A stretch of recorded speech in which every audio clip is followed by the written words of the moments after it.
story tonight, the Donthe Lucas murder trial coming to a stop because of a positive COVID-19 case in the courtroom. Exposure happened over a 2-day period. Lucas is accused of murdering 21-year-old Kelsie Schelling 8 years ago. Our Colette Bordelon has been following this trial closely for us. She has the story about what this long recess means for the case.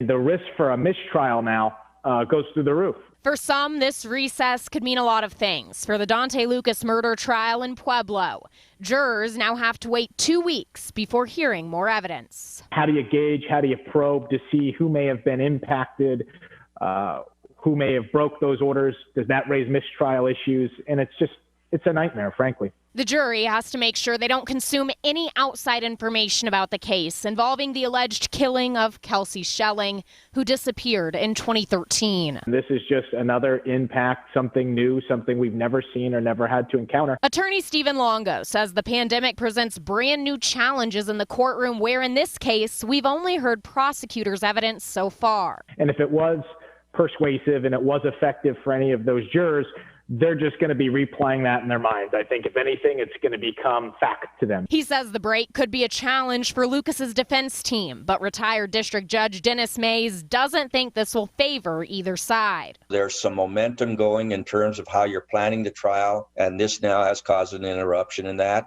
Will it be a major factor in the quality of the presentation by either side? I don't think so. Jurors were told by the judge to write down if this delay will impact their ability to serve in this case, since it was a surprise. Unless the jurors are unable to reassemble in the 14 days or whatever it is and resume their duties, I don't see any particular reason why there would have to be a mistrial. But for those who have been waiting for this trial long before jury selection, obviously for the Schelling family, it's just yet another delay in what's been an awful long period of time for them during the course of the last 8 years. These are years and weeks and days they'll never get back.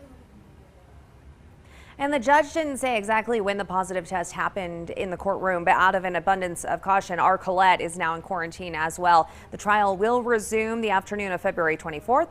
She'll be there.